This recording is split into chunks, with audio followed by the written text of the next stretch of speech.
dhadhaan biraa nafu jechuudha. Dhadhaa sirriitti no haala kanaan jechuudha. Quubsitanii. Kabajamtoota daawwattoota keenya ganamaan ka'ee ciree qopheessuufin jira. Ciree gaammee maal akkan qopheessu kushiinan jira.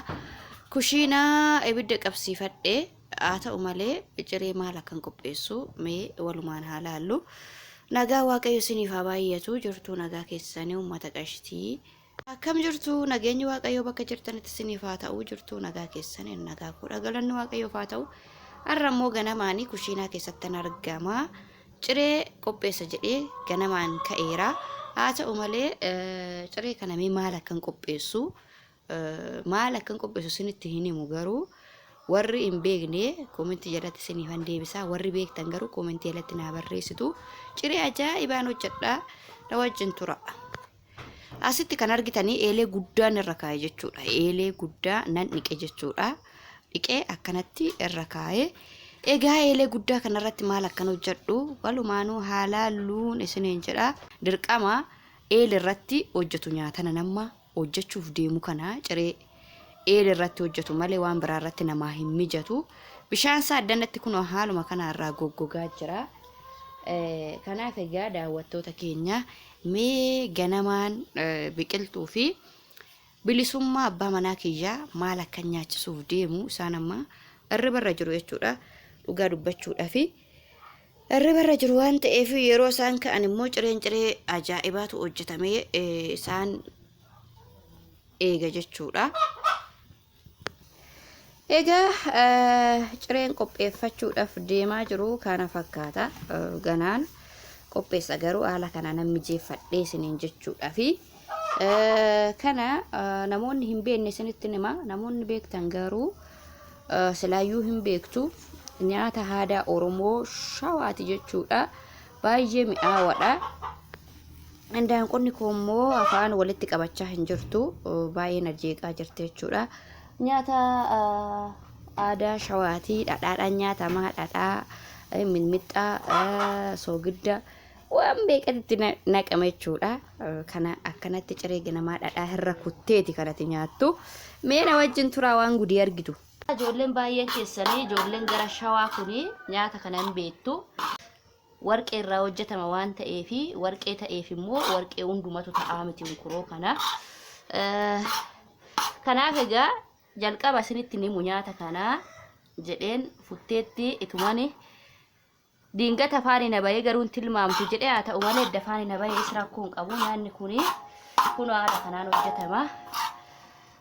Namoota sirriitti dandeettii isaa qabanii akkasumallee namoota biyya warqee jiranidha nyaata kana kan argatanii. Naannawaa Amboo, Giincii, Walisoo, Shawaa walumaa galatti hin dhabama jedhee hin yaadu. Biyya warqeeti. Giincinis illee biyya warqeeti.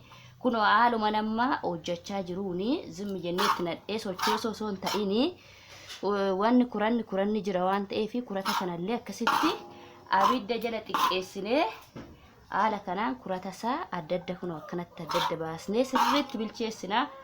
Erga bilcheessine immoo gaa wantoota itti nannamanii kan akka mixmixaa yookiin barbaree akka fedhii abbaatti dhadhaadha. Seera qabeessaan dhadhaadha. Kanaan nyaatamaan isiniin jedha. Kana qofa osoo hin ta'ini killee wajjin isin hojjetama garuu akka fedhii abbaatti wanti hundumtuun isiniin jedha. Egaa bilisummaa fi biqiltuu har'aa nyaata ajaa'ibaa hojjechaa fi jira isiniin jedha daawwattoota keenya. Egaa daawwattoota keenya amma xumureetii kushiinadhaa bahee haala kana fakkaatu fideetan jira. Haala kana fakkaatu fidee amma dhadhaa wantoota barbaachisanii dhadhaasi kun haala kanaan qopheeffadhee jira. Dhadhaa koo ho'isee akkasuma mixmixa aruseedha jechuudha kan inni qopheeffadhe. Arusee kana haala kana fakkaatuun itti nanna akkuma ammuma nuu gahu soogiddaillee jechuudha. Soogiddaillee itti nanna dhadhaa garuu haala kanaan qopheessa garuu nan ho'isa.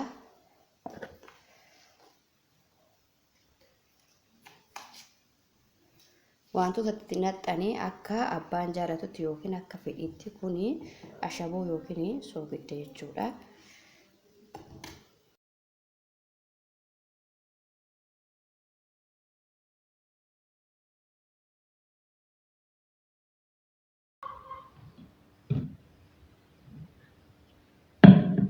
Otoo gara nyaatatti hin darbin duratti nagaa gaafadhaa. Daawwattoota viidiyoo waraabaa jira. Nagaa gaafadhaati. Edda nagaa gaafattanii gara nyaatatti darbina. Akkam jirtu kabajamtoota daawwattoota keenya nagaa Waaqayyoo bakka jirtanitti isiniif haa ta'u jiruuf jireenya akkam nuti nagaa keenya Waaqayyoon haa galatu. Biqiltuu nagaa gaafattaa? Waaqa isheen xiqqoo yoo taatetti nyaanni nuti qopheessine gaa nyaata kana fakkaata. Nyaata ajaa'ibaati. Inni jalqaba. Daawwattoota keenya kottaa waliin galateeffanneera. Nyaatichi nyaanni kuni maankaadhaan nyaatamuu yookiin shukkaadhaan nyaatamuu hin danda'amu. Akkasii garuu wal gurshuudhaaf mijatu. Wal gurshuudhaaf kanatti of moofiif nyaanna baay'ee. Namni hin beekne garuu akkasitti nyaata garuu nyaatichi nyaata baay'ee bareedaadha. Naannawa warqeen jirutti nyaata beekamaadha. Nyaata baay'ee namatti tolu jechuun bakka hunda jira jechuullee yoo baanne nyaata baay'ee jaalatamaadha. Kanaafuu kottaa nyaannu isiniin jedhe. Kun haala amma kun haala kanaan akkanatti dhaphatamee kun akkanatti jechuudha. Dhadhaa qabaa sana booda akkanatti nyaatama jechuudha. Aaduma isaatiif kun aadaadhuma isaati jechuudha. Abbootiin keenya duratti akkanatti nyaatu, haadholiin keenya akkatti nyaatu, sabni keenya aadaa isaatii akkatti nyaata isiniin jechuudhumaa fi nyaaticha kana warra hin beekne illee bakka jirtanitti isinii erginaa nyaata kana baraa nuti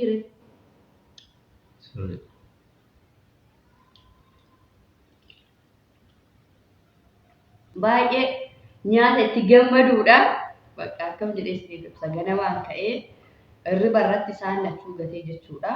Biqiltuunis rafaa turte bilisummaanis ciisaa ture. Ganama halkan isuma yaadaa bulee akkuma yaadaa bulee ganamaan kun nyaata ajaa'ibaa kan hojjedhee nuuf jiraatu galatoomis hin jedhu. Nyaata jaalannu. Egaa wal gurshuuni baay'ee mijatu jechuudha. Nyaatni kun wal gurshuun mijatu. Yoo bituu mas hin ergine illee nyaaticha kana nyaatu wallaalan garuu baay'ee yeroodhaaf baay'ee isin jibbitan yoom barre ta'e hin barama. Daawwattoonni keenya baay'ee isaanii beeku jedhee yaada maaliif keessumaa naannawaa shawaatti sirriitti baramaadha. Godina shawaa lixaan jira. Inni amboo godinaalee kana giddu galeessa sirriitti waan jiruuf darbee immoo gara uummattoota kibbaa Guraagenis ni beekti. Guraageen kana isa kana hojjechuu isaanii beeku garuu warqeen isaan bira jira. Kun nyaata warqeen hin qabne jechuudha. Keessummaa kabajaatiif dhiyaata warra biratti jechuudha. Maaliif wanti dhadhaadhaan hojjetamu kunis akkaataa garaagaraatiin dhiyaatas beektee amma yeroo duratti dhadhaa qofaan hojjetama. Wantoota man jalqaba dubbadhee fi dhadhaadhaan hojjetama. Amma garuu killeedhaan isin hojjetamu jechuudha. Wanti kun namni wallaale hin dhadhaan biraan hafu garuu dhadhaan biraan hafu jechuudha. Dhadhaa sirriitti kunoo haala kanaan jechuudha. Qoobsitanii dhadhaa malee hin mi'aawu jechuudha. Maaliif qoccoo irraa waan hojjetamuufi kanaaf egaa daawwattoota nyaadhaa. Nyaachaa jirra.